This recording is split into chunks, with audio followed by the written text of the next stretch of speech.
운수 좋은 날 현진건. 새침하게 흐린 품이 눈이 올 듯하더니 눈은 아니오고 얼다가 만비가 추적추적 내리었다. 이날이야말로 동소문 안에서 인력 거꾼 노릇을 하는 김첨지에게는 오래간만에도 닥친 운수 좋은 날이었다. 문 안에 거기도 문 밖은 아니지만 들어간답시는 앞집 마나님을 전찻길까지 모셔다 드린 것을 비롯하여 행여나 손님이 있을까 하고 정류장에서 어정어정하며 내리는 사람 하나하나에게 거의 비는 듯한 눈길을 보내고 있다가 마침내 교원인 듯한 양복장이를 동광학교까지 태워다 주기로 되었다. 첫 번에 30전, 둘째 번에 50전 아침 대바람에 그리 흉하지 않은 일이었다. 그야말로 재수가 옴붙어서 근 열흘 동안 돈 구경도 못한 김첨지는 10전짜리 백통화 서푼 또는 5푼이 찰깍하고 손바닥에 떨어질 제 거의 눈물을 흘릴 만큼 기뻤었다. 더구나 이날 이때에 이 80전이라는 돈이 그에게 얼마나 유용한지 몰랐다. 컬컬한 목에 모주 한 잔도 적실 수 있거니와 그보다도 앓는 아내에게 설렁탕 한 그릇도 사다 줄 수 있습니다. 그의 아내가 기침으로 쿨룩거리기는 벌써 달포가 넘었다. 조밥도 굶기를 먹다시피 하는 형편이니 물론 약 한 첩 써본 일이 없다. 구태여 쓰려면 못 쓸 바도 아니로되 그는 병이란 놈에게 약을 주어 보내면 재미를 붙여서 자꾸 온다는 자기의 신조에 어디까지 충실하였다. 따라서 의사에게 보인 적이 없으니 무슨 병인지는 알 수 없으나 반드시 누워가지고 일어나기는커녕 새로 모로도 못 눕는 걸 보면 중중은 중중인 듯 병이 이대도록 심해지기는 열흘 전에 조밥을 먹고 체한 때문이다. 그때도 김첨지가 오래간만에 돈을 얻어서 좁쌀 한 되와 10전짜리 나무 한 단을 사다 주었더니 김첨지의 말에 의하면 오라질년이 천방지축으로 남비에 대고 끓였다. 마음은 급하고 불길은 닿지 않아 채 익지도 않은 것을 그 오라질년이 숟가락은 고만두고 손으로 움켜서 두 뺨에 주먹덩이 같은 혹이 붉어지도록 누가 빼앗을 듯이 처박질하더니만 그날 저녁부터 가슴이 당긴다. 배가 캥긴다 하고 눈을 홉뜨고 지랄을 하였다. 그때 김첨지는 열화와 같이 성을 내며 에이 오라질년 조랑복은 할 수가 없어. 못 먹어 병 먹어서 병 어쩌란 말이야. 왜 눈을 바로 뜨지 못해? 하고 앓는 이의 뺨을 한번 후려 갈겼다. 홉뜬 눈은 조금 바로워졌건만 이슬이 맺히었다. 김첨지의 눈시울도 뜨끈뜨끈하였다. 환자가 그러고도 먹는 데는 물리지 않았다.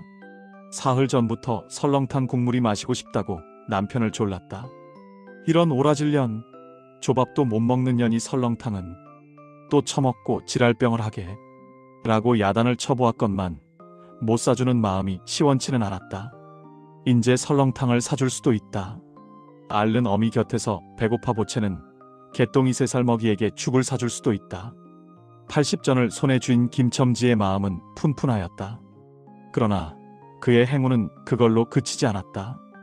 땀과 빗물이 섞여 흐르는 목덜미를 기름 주머니가 다 된 외목 수건으로 닦으며 그 학교 문을 돌아 나올 때였다.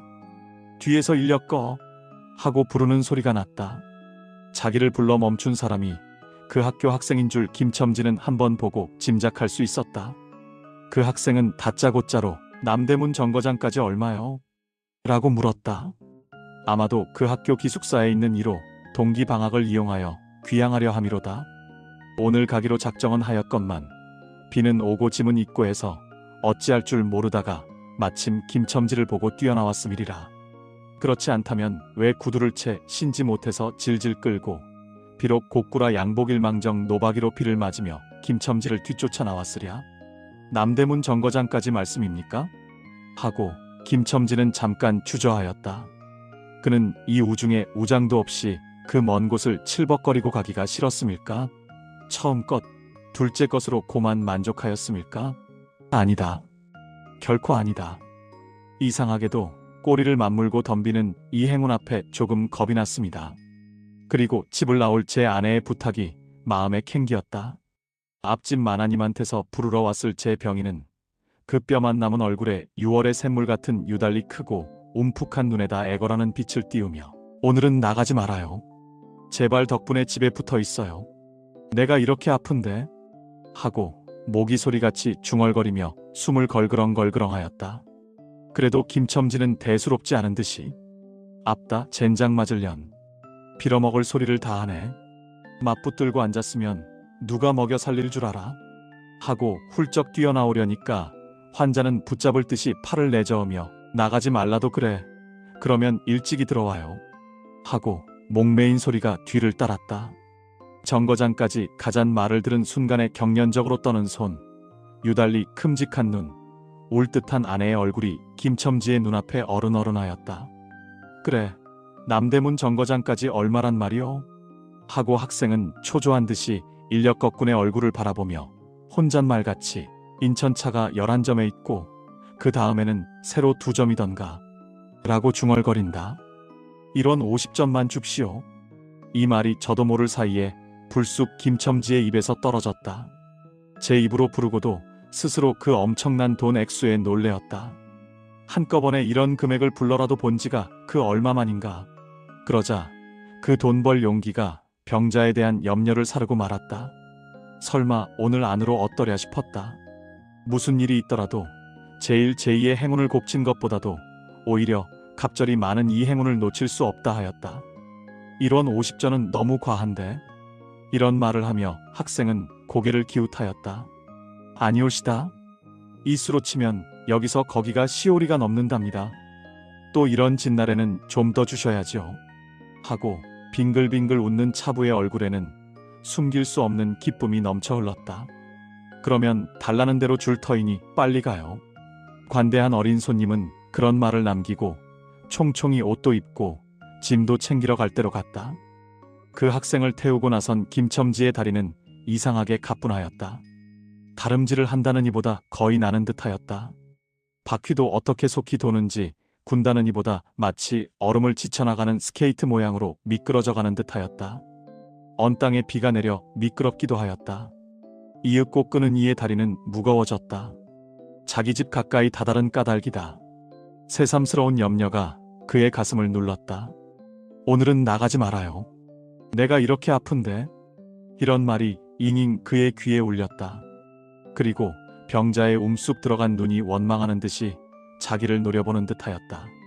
그러자 엉엉하고 우는 개똥이의 곡성도 들은 듯 싶다. 딸국딸국하고 숨 모으는 소리도 나는 듯 싶다. 왜 이러우? 기차 놓치겠구먼. 하고 탄이의 초조한 부르짖음이 간신히 그의 귀에 들려왔다. 언뜻 깨달으니 김첨지는 인력거 채를 쥔 채 길 한복판에 엉거주춤 멈춰 있지 않은가. 예.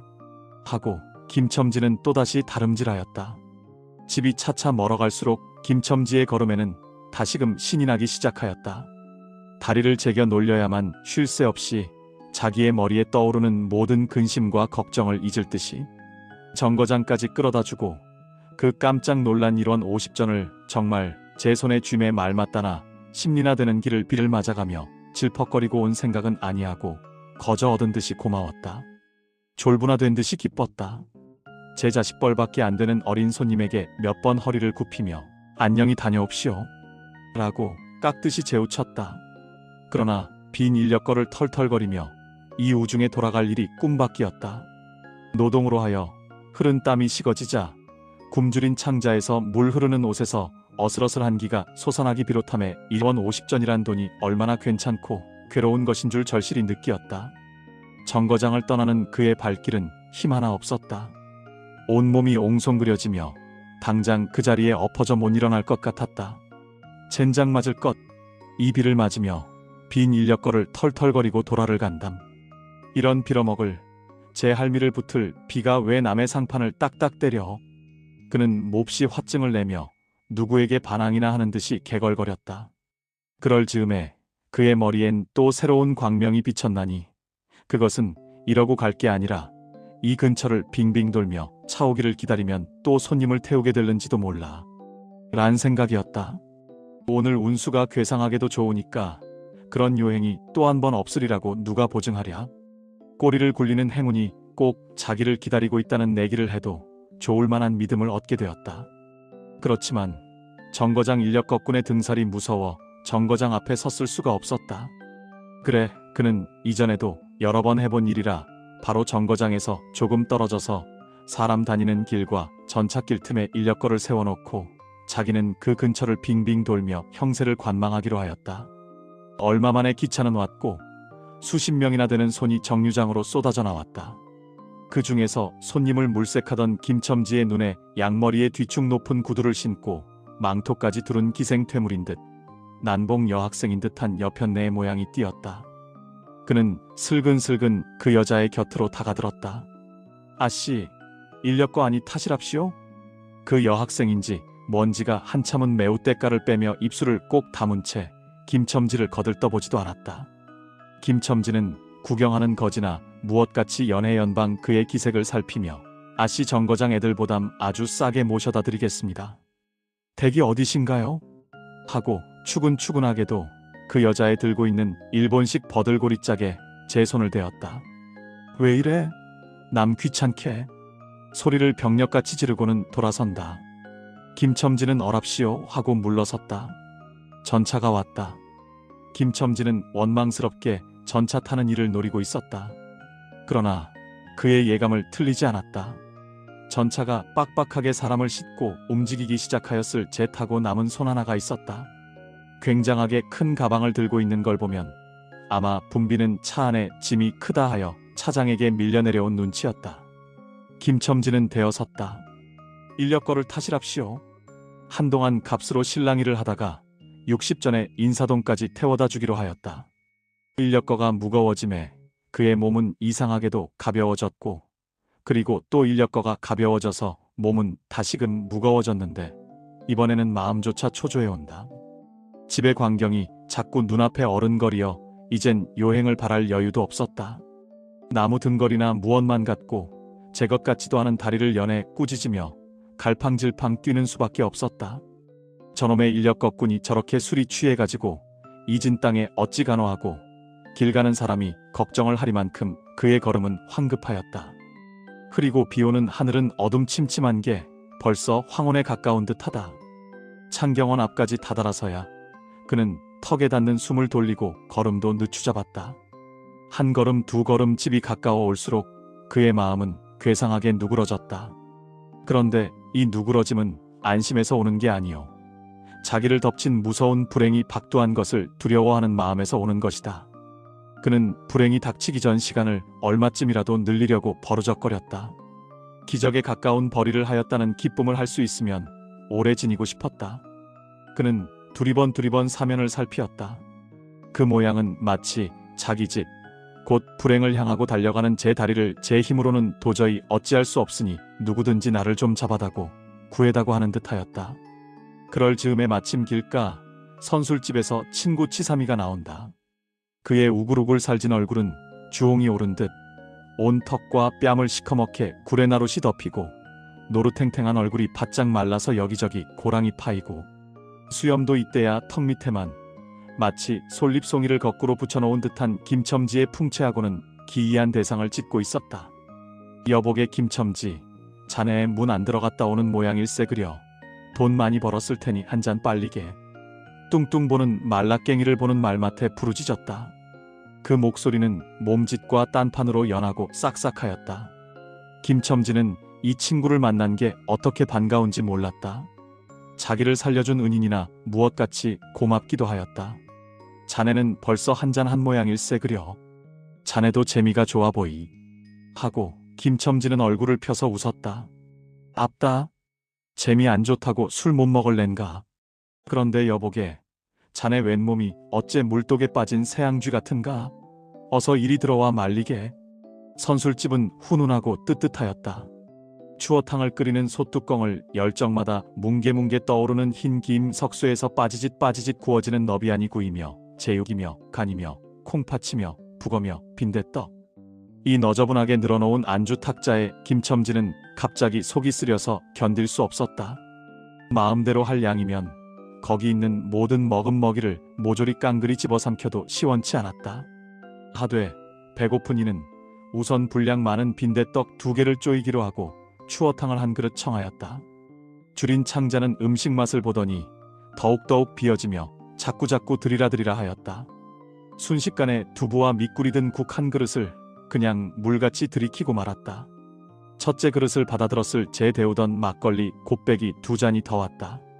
치삼이와 같이 마시자 원원이 비었던 속이라 찌르르 하고 창자에 퍼지며 얼굴이 화끈하였다. 눌러 곱배기 한 잔을 또 마셨다. 김첨지의 눈은 벌써 개게 풀리기 시작하였다. 석쇠에 얹힌 떡 2개를 숭덩숭덩 썰어서 볼을 볼록거리며 또 곱배기 2잔을 부어라 하였다. 치삼은 의아한 듯이 김첨지를 보며 여복에 또 붓다니 벌써 우리가 넉 잔씩 먹었네. 돈이 40전일세. 아따 이놈아, 40전이 그리 끔찍하냐? 오늘 내가 돈을 막 벌었어. 참 오늘 운수가 좋았느니. 그래, 얼마를 벌었단 말인가? 30원을 벌었어. 30원을. 이런 젠장 맞을. 술을 왜 안 부어? 괜찮다. 괜찮아. 막 먹어도 상관이 없어. 오늘 돈 산더미같이 벌었는데. 이 사람 취했군. 그만두세. 이놈아, 이걸 먹고 취할래냐? 어서 더 먹어.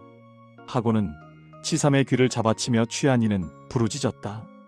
그리고 술을 붓는 15살 됨직한 중대가리에게로 달려들며 이놈, 오라질 놈, 왜 술을 붓지 않아? 라고 야단을 쳤다. 중대가리는 히히 웃고 치삼이를 보며 문의하는 듯이 눈짓을 하였다. 주정꾼이 이 눈치를 알아보고 화를 버럭내며 애미를 붙을 이 오라질 놈들 같으니 이놈 내가 돈이 없을 줄 알고 하자마자 허리춤을 훔척훔척 하더니 1원짜리 한 장을 꺼내어 중대가리 앞에 펄쩍 집어던졌다. 그 사품에 몇 푼 은전이 잘그랑하며 떨어진다. 여복에 돈 떨어졌네. 왜 돈을 막 끼었나? 이런 말을 하며 일변 돈을 줍는다. 김첨지는 취한 중에도 돈의 거처를 살피는 듯이 눈을 크게 떠서 땅을 내려다보다가 불시에 제하는 짓이 너무 더럽다는 듯이 고개를 소스라치자 더욱 성을 내며 봐라봐, 이 더러운 놈들아, 내가 돈이 없나? 다리 뼈다구를 꺾어 놓을 놈들 같으니. 하고 치삼이 주어주는 돈을 받아 이 원수의 돈, 이 육시를 할 돈 하면서 팔매질을 친다. 벽에 맞아 떨어진 돈은 다시 술 끓이는 양푼에 떨어지며 정당한 매를 맞는다는 듯이 쨍하고 울었다. 곱배기 2잔은 또 부어질 겨를도 없이 말려가고 말았다. 김첨지는 입술과 수염에 붙은 술을 빨아들이고 나서 매우 만족한 듯이 그 솔잎송이 수염을 쓰다듬으며 또 부어, 또 부어 라고 외쳤다. 또 한 잔 먹고 나서 김첨지는 치삼의 어깨를 치며 문득 껄껄 웃는다. 그 웃음소리가 어찌나 컸던지 술집에 있는 이의 눈이 모두 김첨지에게로 몰리었다. 웃는 이는 더욱 웃으며 여복의 치삼이 내 우스운 이야기 하나 할까? 오늘 손을 태우고 정거장에까지 가지 않았겠나? 그래서 갔다가 그저 오기가 안 됐대 그려. 그래, 전차 정류장에서 얼음얼음하며 손님 하나를 태울 궁리를 하지 않았나? 거기 마침 만화님이신지 여학생이신지 요새야 어디 논다니와 아가씨를 구별할 수가 있던가. 망토를 잡수시고 비를 맞고 서 있겠지. 슬근슬근 가까이 가서 인력거를 타시랍시오 하고 손가방을 받으려니까 내 손을 탁 뿌리치고 핵 돌아서더니만 왜 남을 이렇게 귀찮게 굴어. 그 소리야말로 꾀꼬리 소리지. 허허. 김첨지는 교묘하게도 정말 꾀꼬리 같은 소리를 내었다. 모든 사람은 일시에 웃었다. 빌어먹을 깍쟁이 같은 년, 누가 저를 어쩌나. 왜 남을 귀찮게 굴어. 어이구 소리가 채신도 없지. 허허. 웃음소리들은 높아졌다. 그런 그 웃음소리들이 사라지기 전에 김첨지는 훌쩍훌쩍 울기 시작하였다. 치삼은 어이없이 주정뱅이를 바라보며 금방 웃고 지랄을 하더니 우는 건 무슨 일인가? 김첨지는 연에 코를 들여 마시며 우리 마누라가 죽었다네. 뭐 마누라가 죽다니 언제? 이놈아 언제는? 오늘이지. 예끼 미친놈, 거짓말 마라. 거짓말은 왜? 참말로 죽었어. 참말로. 마누라 시체를 집에 뻗을쳐놓고 내가 술을 먹다니. 내가 죽일 놈이야 죽일 놈이야. 하고 김첨지는 엉엉 소리 내어 운다. 치삼은 흥이 조금 깨어지는 얼굴로 원 이 사람아 참말을 하나 거짓말을 하나. 그러면 집으로 가세 가. 하고 우는 이의 팔을 잡아당기었다. 치삼의 끄는 손을 뿌리치더니 김첨지는 눈물이 글썽글썽한 눈으로 싱그레 웃는다. 죽기는 누가 죽어? 하고 득의양양. 죽기는 왜 죽어? 생때같이 살아만 있단다. 그 오라질년이 밥을 죽이지. 인제 나한테 속았다. 하고 어린애 모양으로 손뼉을 치며 웃는다. 이 사람이 정말 미쳤단 말인가? 나도 아주 먼 내가 앓는단 말은 들었었는데 하고 치삼이도 어떤 불안을 느끼는 듯이 김첨지에게 또 돌아가라고 권하였다. 안 죽었어. 안 죽었대도 그래. 김첨지는 화증을 내며 확신 있게 소리를 질렀으되 그 소리엔 안 죽은 것을 믿으려고 애쓰는 가락이 있었다. 기어이 1원어치를 채워서 곱빼기를 한 잔씩 더 먹고 나왔다. 굳은 비는 의연히 추적추적 내린다. 김첨지는 취중에도 설렁탕을 사가지고 집에 다다랐다. 집이라 해도 물론 셋집이요. 또 집 전체를 세든 게 아니라 안과 뚝 떨어진 행랑방 한간을 빌어든 것인데 물을 길어대고 한 달에 1원씩 내는 터이다. 만일 김첨지가 주기를 띄지 않았던들 한 발을 대문에 들여놓았을 제 그곳을 지배하는 무시무시한 정적 마이너스 폭풍우가 지나간 뒤에 바다 같은 정적의 다리가 떨렸으리라. 쿨룩거리는 기침 소리도 들을 수 없다. 그르렁거리는 숨소리조차 들을 수 없다. 다만 이 무덤 같은 침묵을 깨뜨린다는 이보다 한층 더 침묵을 깊게 하고 불길하게 하는 빡빡거리 그윽한 소리, 어린애의 젖바는 소리가 날 뿐이다. 만일 청각이 예민한 이 같으면 그 빡빡 소리는 빨 따름이요. 꿀떡꿀떡하고 젖 넘어가는 소리가 없으니 빈 젖을 빤다는 것도 짐작할는지 모르리라. 혹은 김첨지도 이 불길한 침묵을 짐작했는지도 모른다. 그렇지 않으면 대문에 들어서자마자 전에 없이 이 난장 맞을년 남편이 들어오는데 나와보지도 않아. 이 오라질년 이라고 고함을 친 게 수상하다. 이 고함이야말로 제 몸을 엄습해오는 무시무시한 증을 쫓아버리려는 허장성세인 까닭이다. 하여간 김첨지는 방문을 왈칵 열었다. 구역을 나게 하는 축이 마이너스 떨어진 사짜리 밑에서 나온 먼지네, 빨지 않은 지적 위에서 나는 똥내와 오줌내, 가지각색 대가 켜켜이 앉은 옷내, 병인의 땀 섞은 내가 섞인 추기가 무딘 김첨지의 코를 찔렀다. 방 안에 들어서며 설렁탕을 한 구석에 놓을 사이도 없이 주정꾼은 목청을 있는 대로 다 내어 호통을 쳤다. 이 오라질년, 주야장천 누워만 있으면 제일이야. 남편이 와도 일어나지를 못해. 라는 소리와 함께 발길로 누운 이의 다리를 몹시 찼다. 그러나 발길에 채이는 건 사람의 살이 아니고 나무등걸과 같은 느낌이 있었다.